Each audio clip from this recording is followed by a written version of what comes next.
Hi. ശരീര സൗന്ദര്യ ആരാധകരുടെ ഏറ്റവും വലിയ controversial topic apps.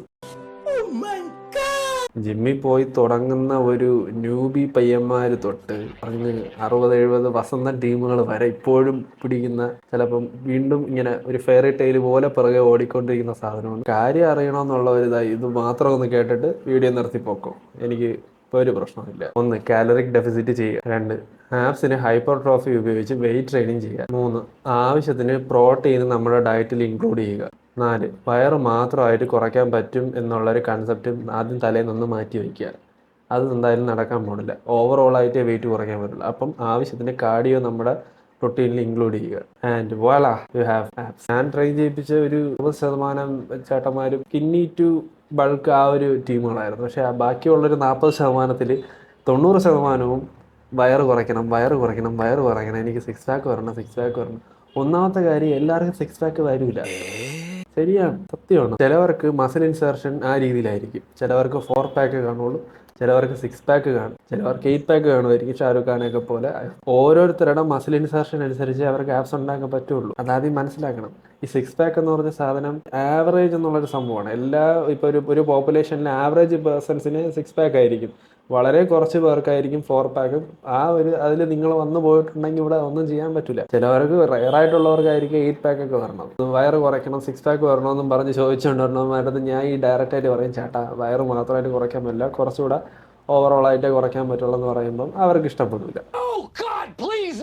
Abs are made in the kitchen. Abs are made in the kitchen. Bullshit. Your whole physique is made in the kitchen. നമുക്ക് apps എന്ന് പറഞ്ഞൊരു സംഭവം ഉണ്ടാക്കണമെന്നുണ്ടെങ്കിൽ ആദ്യം നമ്മൾ നമ്മുടെ ഡയറ്റിൽ നിന്ന് തന്നെ ഡയറ്റിന് ഒരു വലിയൊരു പോർഷൻ ഇമ്പോർട്ടൻസ് കൊടുത്തു പോയാലേ ആപ്സ് നമുക്ക് സെറ്റ് ആവുള്ളൂ. ഏതൊരു മസിലുള്ളതുപോലെയും വയറിലും മസിലുണ്ട്. ഇപ്പം ഇത്രയും പോർഷൻ മസിലാണ്, ഇത്രയും പോർഷൻ മസിലായിട്ടുള്ളൊരു സാധനം ഡെവലപ്പ് ചെയ്ത് വന്നത് നമ്മൾ വെയിറ്റ് ട്രെയിനിങ് ചെയ്താണ് ഇതിനെ ഇങ്ങനെ ഡെവലപ്പായി വന്നത്. അപ്പോൾ എനിക്കിതായിട്ട് ഇവിടെ ഫാറ്റ് വളരെ കുറവാണ്. പക്ഷെ വയറിൽ അതേപോലെയല്ല. വയറിലാണ് ഏറ്റവും കൂടുതൽ ഫാറ്റ് ഡെപ്പോസിറ്റ് ചെയ്യുന്നത്. പിന്നെ ബാക്കിൽ ലവ് ഹാൻഡിൽ ഈ ഫാറ്റ് എക്സസീവ് ആയിട്ട് നിൽക്കുമ്പം നമ്മൾ ഇപ്പം ഒരു ഉദാഹരണം നോക്ക്. ഈ ഇത്രയും മസിലായിട്ടുള്ള ഈ പോർഷൻ, ഈ മസിലിൻ്റെ പുറത്ത് ഒരു കുറേ ഫാറ്റ് ഇങ്ങനെ വന്ന് കയറിയൊന്നും നമുക്ക് ഈ മസിൽ കാണാൻ പറ്റില്ല. സിമ്പിളാണ്. അപ്പോൾ അതേപോലെ തന്നെ ഈ നമ്മുടെ വയറിൽ ഓൾറെഡി ആപ്സിൻ്റെ മസിൽസ് ഉണ്ട്. അപ്പോൾ ആ മസിലിൻ്റെ പുറത്ത് ഇങ്ങനെ ഫാറ്റ് വന്ന് ഡെപ്പോസിറ്റ് ആയി വരുന്നത് കൊണ്ടാണ് നമുക്ക് ആപ്സ് കാണാൻ പറ്റാത്തത്. അപ്പോൾ അതിനെന്ത് ചെയ്യണം? ആ ഫാറ്റിനെ കുറയ്ക്കണം. ഫാറ്റിനെ കുറയ്ക്കണമെങ്കിൽ നമ്മൾ നേരത്തെ പറഞ്ഞതുപോലെ കാലറിക് ഡെഫിസിറ്റ് ചെയ്ത് കാർഡിയോ ചെയ്ത് പതുക്കെ ഡയറ്റ് പതുക്കെ ചെയ്യാം. നമ്മൾ ആദ്യമേ വലിയ രീതിയിൽ ഒറ്റ ദിവസത്തെ മോട്ടിവേഷൻ കയറി അത് ഇത് ചെയ്ത് നടന്നിട്ട് കാര്യമില്ല. പതുക്കെ കാര്യങ്ങൾ ചെയ്യുക, ക്ഷമ കൊണ്ടുവരിക. ഈ വയറിലെ ഫാറ്റ് കുറച്ച് കൊണ്ടുവരുന്ന അതിനൊപ്പം തന്നെ നമ്മൾ വയറിന് ആപ്സ് മസിൽസിന് വേണ്ടി ഹൈപ്പർ ട്രോഫി ആയിട്ട് വെയിറ്റ് ആഡ് ചെയ്ത് പോകണം. ഹൈപ്പർ ട്രോഫി എന്ന് പറയുമ്പോൾ അറിയാം, നമ്മൾ ഒരു 2.5 കിലോ പ്ലേറ്റ് വെച്ചിട്ട് നമ്മൾ ക്രഞ്ചസ് ചെയ്യുന്നു, ഡിക്ലൈൻ ക്രഞ്ചസ് ചെയ്യുന്നു.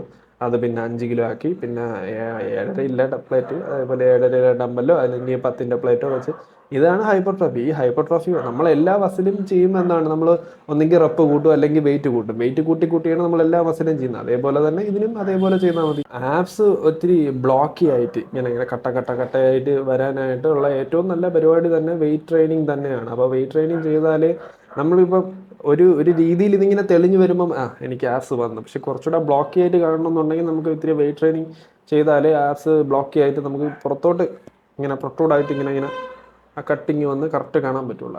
അപ്പോൾ അറിയാം അവരവരുടെ ആപ്സ് എത്ര ഉണ്ട്. പലരും ഇപ്പോൾ അവരുടെ ആപ്സ് പോലും കണ്ടു കാണുമല്ലോ. ഇപ്പോഴും ആ വയറും കൊണ്ട് ഇങ്ങനെ തള്ളി നടക്കിയിരിക്കും.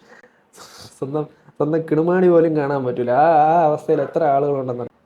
ആഹാരം തന്നെയാണ്. നമ്മൾ എന്ത് നമ്മുടെ വായിലേക്ക് നമ്മൾ ആഹാരം വയ്ക്കുന്നോ അതനുസരിച്ചിരിക്കും നമ്മുടെ ആരോഗ്യവും നമ്മുടെ സന്തോഷം പോലും. നമ്മുടെ ഇമോഷൻസ് തന്നെ നമ്മൾ കഴിക്കുന്ന ആഹാരം വളരെയധികം ഡിപ്പെൻഡ് ചെയ്യുന്നു.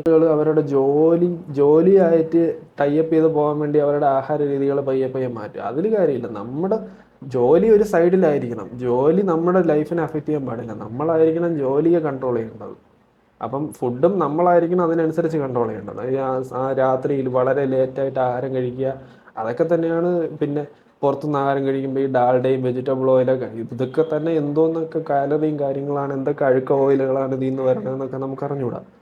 അതൊക്കെ തന്നെയാണ് ഈ ഇത്രയും ഫാറ്റ് കയറാനും അത്രയും ഒബിസിറ്റിയും അതേപോലെ കാർഡിയാക് ഡിസീസസും കേരളത്തിൽ ഇത്രയും കൂടാനുള്ള വളരെ ഒരു കാര്യം അത് തന്നെ. അപ്പോൾ ഞാൻ ഒരു ടയർ ലിസ്റ്റ് ഇടാം. എസ് ടയർ, ABCD, ഇങ്ങനെ എൻ്റെ ആപ്സിൻ്റെ ഒരു ടയർ ലിസ്റ്റ് ഞാൻ ഇടാം. ആ ലിസ്റ്റ് ഒന്നെങ്കിൽ ഈ വീഡിയോയുടെ അവസാനം ഞാൻ അതിനെ ഇട്ടിരിക്കുക, ഒരു ഫോട്ടോ ആയിട്ട് എന്തെങ്കിലും ഞാൻ ചെയ്തിട്ട് ഇട്ടിരിക്കുക.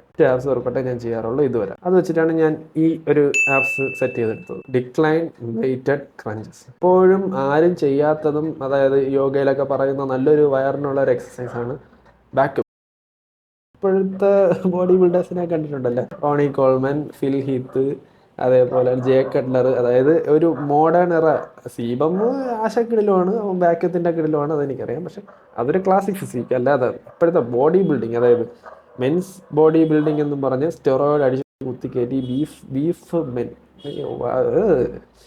ഒട്ടും അരോചകമാണ് ആ ശരീരം. എന്തോന്ന് ബ്ലോട്ട് ചെയ്തിരിക്കുന്ന വയറും, എന്തോന്ന് വൃത്തികേടാണത്. വാക്യൂം എക്സസൈസ് വയറ് ഒതുങ്ങാനായിട്ട് അത്രയും എഫക്റ്റീവ് ആയിട്ടുള്ള, നമുക്ക് അത്ര വേർക്കൂല, നമുക്ക് ഇത്രയും ജിമ്മിപ്പോൾ ഇത്ര സമയം എടുക്കണ്ട. ജസ്റ്റ് അല്പം ക്ഷമ മാത്രം മതി. രാവിലെ എണീറ്റ് വെറും വയറ്റിൽ ഈ സാധനം ചെയ്താൽ മതി. വാക്യൂം എക്സസൈസ് എങ്ങനെ ചെയ്യണമെന്നുള്ള ലിങ്ക് ഞാൻ പയ്യന്മാർ എന്തിനാണ് ആപ്സ് ചെയ്യാറങ്ങണം? ഒന്ന് കാണാൻ നല്ല സെറ്റായിരിക്കാൻ, എസ്തെറ്റിക് ആയിട്ടിരിക്കുക, അങ്ങനെ ഐഡിയ ഉള്ള കുറേ പയ്യന്മാരുണ്ട്. ഈ ഒരു മാമൻ ടീമുകളുണ്ട്.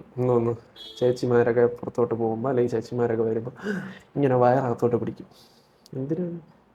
ഒന്നെങ്കിൽ നമ്മൾ ഒരു ബക്കറ്റ് നിറച്ച് ബക്കറ്റ് ബിരിയാണി തിന്ന് ഈ കോലത്തിലായി എന്ന് സ്വയം ഒരു തിരിച്ചറിവ് വേണം. ഇത്രയും വലിച്ചു വാരി തിന്നിട്ടാണ് ഈ വണ്ണം വയ്ക്കണേന്ന് അറിയാം. എന്നിട്ട് വല്ല പെണ്ണുങ്ങളും പോകുമ്പം വയറകത്തോട്ട് നാണം എന്ന് പറഞ്ഞ സാധനമാണ്. ഒന്നെങ്കിൽ നമ്മൾ ഇരിക്കുന്ന സിറ്റുവേഷനിൽ നമ്മൾ ഹാപ്പി ആയിരിക്കണം. അല്ലാന്നുണ്ടെങ്കിൽ നമ്മൾ ആ പുതിയൊരു ഇതിലേക്ക് നമ്മൾ മാറണം. അതിനുള്ള എഫേർട്ട് ഇടണം. ഇല്ലാതെ അവിടെ എവിടെയും തൊടാതെ ഇങ്ങനെ ഇഴഞ്ഞൊരു സർക്കിളിൽ തന്നെ കിടന്ന് കറങ്ങിക്കൊണ്ടിരുന്നിട്ട് കാര്യമില്ല. ഒന്നുകിൽ നമ്മൾ നല്ലതിന് വേണ്ടി മാറണം, അല്ലെങ്കിൽ ഇരുന്ന സിറ്റുവേഷനിൽ നമ്മൾ ഹാപ്പി ആയിരിക്കണം. അല്ലാതെ ഈ വലിയ വയറുള്ളവർ മോശമെന്നല്ല ഞാൻ പറഞ്ഞു. വലിയ വയറിലുള്ളവർ ഹെൽത്തി ആയിട്ടുള്ളവരുണ്ട്. ഇപ്പം പവർ ലിഫ്റ്റർ ആയിട്ടുള്ളവർ, അതേപോലെ സുമോ ചെയ്യുന്നവരുണ്ട്. അവരൊക്കെ അതിന് വേണ്ടി പ്രയത്നിക്കുന്നവരാണ്. സ്പോർട്ട് ഓറിയന്റഡ് ആയിട്ട് അവരങ്ങനെയാണ് അവർ ബിൽഡ് ചെയ്ത് സെറ്റ് ചെയ്ത് വെച്ചിരിക്കുന്നത്. ചിലർ പറയും എനിക്ക് ഇങ്ങനെ മാറിയൊന്നും വേണ്ട, എനിക്കിങ്ങനെ തന്നെ ഇരുന്നാൽ മതി, ഞാൻ ഇങ്ങനെ ഇരിക്കുന്നതിൽ സന്തോഷവാനാണ്. പക്ഷെ തൊട്ടടുത്തൊരു സെറ്റായിട്ടുള്ളൊരു പയ്യൻ വന്നിരിക്കും, ആ ബാക്കിയുള്ള പെണ്ണുങ്ങൾ അവനെ നോക്കും, അവന് ഇൻസെക്യൂരിറ്റി അടിക്കും. ഒന്നെങ്കിൽ സ്വയമായിട്ട് ഇരിക്കുന്ന രീതിയിൽ സന്തോഷമായിട്ടിരിക്കുക, അല്ലെങ്കിൽ ആ പരിപാടി കാണിക്കാതിരിക്കുക. കാർഡിയോ ബേസ് ആയിട്ട് പറയുകയാണെങ്കിൽ ഒറ്റ വർക്കൗട്ട് തന്നെ മതി. ഒരു ഓവറോൾ വർക്കൗട്ട്, ആഴ്ചയിൽ ഒരിക്കൽ ഒരു സ്വിമ്മിങ്ങിനോ എല്ലാം പോവുക. സ്പ്രിൻറ്റിങ്, ലോങ് ഡിസ്റ്റൻസ് ഞാൻ റെക്കമെൻഡ് ചെയ്യില്ല. നമുക്ക് സ്പ്രിൻറ്റിങ് നല്ലൊരു ആപ്സ് വർക്കൗട്ടായിട്ടിരിക്കും. അതൊക്കെ നമ്മളെ സ്പ്രിൻറ്റേഴ്സ് അറിഞ്ഞൂടെ, കൈ ഇത്രയും പോകുമ്പോൾ തന്നെ നമ്മുടെ സെറൈറ്റസ് എന്ന് പറഞ്ഞൊരു ഒബ്ലീക്ക് പോർഷനൊക്കെ സെറ്റായിട്ട് വരും. ഈ ഹൃത്തിക് റോഷൻ്റെ പോലെ ഇങ്ങനെ വര വാന്തി വിട്ടതുപോലെ രണ്ട് സൈഡിലും ഇങ്ങനെ വരാറ്. ഈ ഒരു കമ്മ്യൂണിറ്റി നിൽക്കുന്നതുകൊണ്ടല്ല ഞാൻ പറയണം, നമുക്ക് എന്ത് സാധനം പൈസ കൊടുത്ത് വാങ്ങിക്കാൻ പറ്റും. പക്ഷേ ഒരു നല്ലൊരു ബോഡി എന്നുള്ളൊരു സാധനം നമുക്ക് അങ്ങനെ പൈസ കൊടുത്ത് വാങ്ങിക്കാൻ പറ്റില്ല. ഇപ്പം എത്രയോ പേര് ജിമ്മിൽ പോകണം. അപ്പം കുറേ പേര് ജിമ്മിൽ പോയിട്ട് നിർത്തും. അതേസമയം ആ ജിമ്മിൽ പോയി കൺസിസ്റ്റൻ്റ് ആയിട്ട് പോയി ഹാർഡ് വർക്ക് ചെയ്ത് നമ്മുടെ ഫുഡ് ട്രാക്ക് ചെയ്ത് എല്ലാം ചെയ്ത് സെറ്റായി വരുന്ന ഒരുത്തനെ പുറത്തുനിന്നുള്ളവർ നോക്കുന്നതിൻ്റെ കാര്യം എന്താണെന്നറിയാമോ? അവർക്ക് പറ്റാത്തതാണ് നീ കാണിച്ചത് എന്നുള്ളൊരു കൺസെപ്റ്റാണ്. അവർക്ക് പറ്റാത്തത് നീ ചെയ്ത് തെളിയിച്ചിട്ടുണ്ട്. ആ സാധനം പൈസ കൊടുത്താൽ കിട്ടൂല. അപ്പോൾ വീഡിയോയുടെ അവസാനമായിട്ട് ഞാൻ ആപ്സിൻ്റെ ടയർ ലിസ്റ്റ് ഇട്ടിരിക്കാം. ആവശ്യമുള്ളത്, ആവശ്യമില്ലാത്തത്. ഏറ്റവും താഴോട്ട് പോകുന്നതോറും അതൊന്നും വേസ്റ്റ് സാധനങ്ങളാണ്.